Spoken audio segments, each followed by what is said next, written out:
Hi everybody, Golden Era Bookworm here. Today we're going to continue on Mike Mentzer's Golden Era series and principles of heavy duty training, where heavy duty training is an abbreviated method of progressive resistance training focusing on increasing intensity with the goal of achieving maximum muscle growth in the shortest amount of time possible.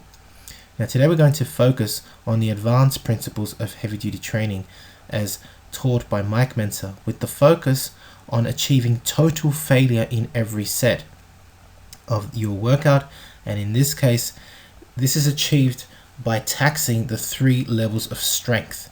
What are the 3 levels of strength? Well, first we have to actually identify what total failure truly is.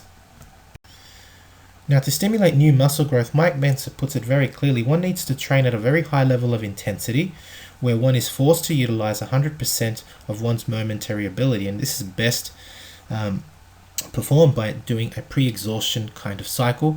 That is an isolation movement directly followed by a compound movement, as I previously explained in my previous video. This is at best a basic look at heavy duty training. However, once you are at a higher level, such as an intermediate or an advanced level of training in heavy duty training, Mike recommends going to total failure. Now, what is total failure? This is the big question. Is it when you can no longer complete a full range of motion movement in a particular exercise? Or is it when you cannot even partially perform an exercise, any partial movements? Or is it actually exhausting yourself endlessly with set after set after set? What is going to total failure? Let's have a look. Now, Mike explains that to achieve total failure, one needs to exhaust all the 3 levels of strength. What are the 3 levels of strength? Well, as he puts it, the skeletal muscles all have 3 levels of strength. The first and the weakest of them all is the level of strength where the muscle has to raise a weight from a position of full extension to one of full contraction, otherwise known as concentric contraction. That same muscle is stronger in a position of static strength, when you can hold the weight at one particular point. And for example, he gives the example of curling. For example, an individual could curl a maximum of 125 pounds for 1 rep, but he would probably be able to hold 150 pounds or more at a given point. The third level of strength, which is the strongest, that is the lowering of a weight under control, otherwise known as the eccentric contraction.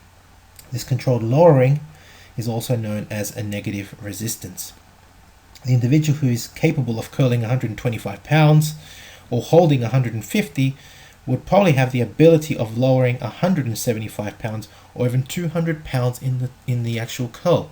And as you can see, as he puts it in his book, therefore, if a person who can, for example, curl 125 pounds and perform strict reps, once he does his last strict rep, he has actually not completely reached failure.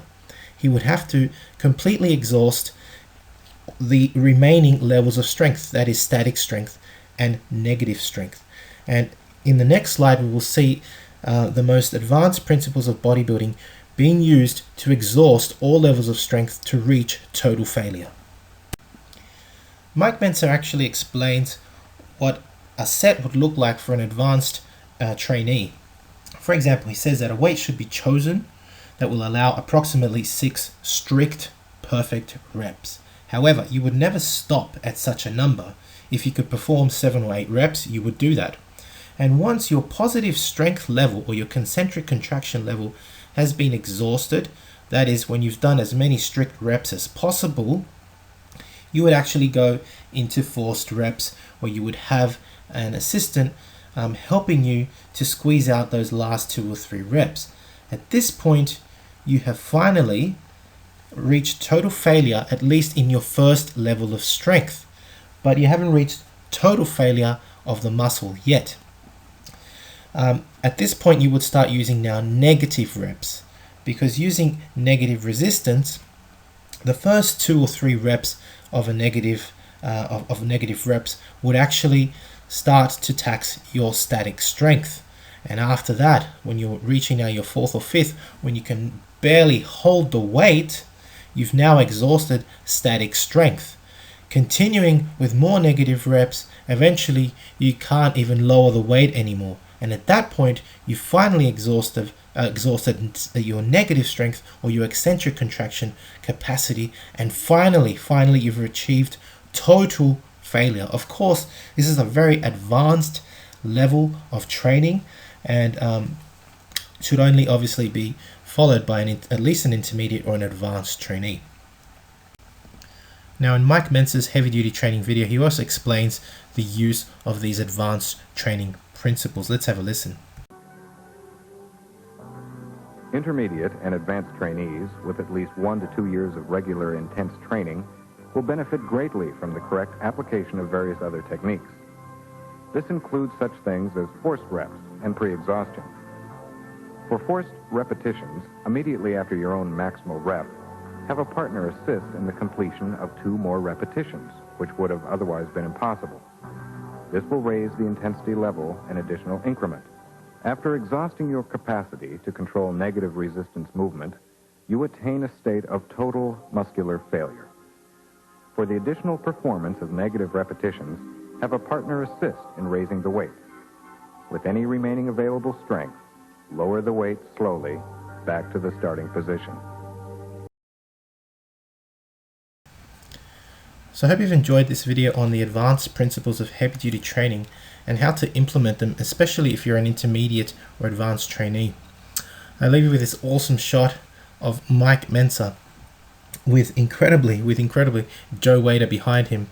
I hope you've enjoyed this series on Mike Mentzer and heavy duty training. I'm going to now continue with some silver era material before I start my series on Sergio. This won't be the last video on Mike Mentzer, but I think I've done a few videos now introducing heavy duty and Mike Mentzer himself, as well as his most basic and advanced principles. If you've enjoyed this short series, please give it a thumbs up, subscribe if you haven't to the Golden Era Bookworm, and leave me your comments. Thanks for watching. This is the Golden Era Bookworm. Bye for now.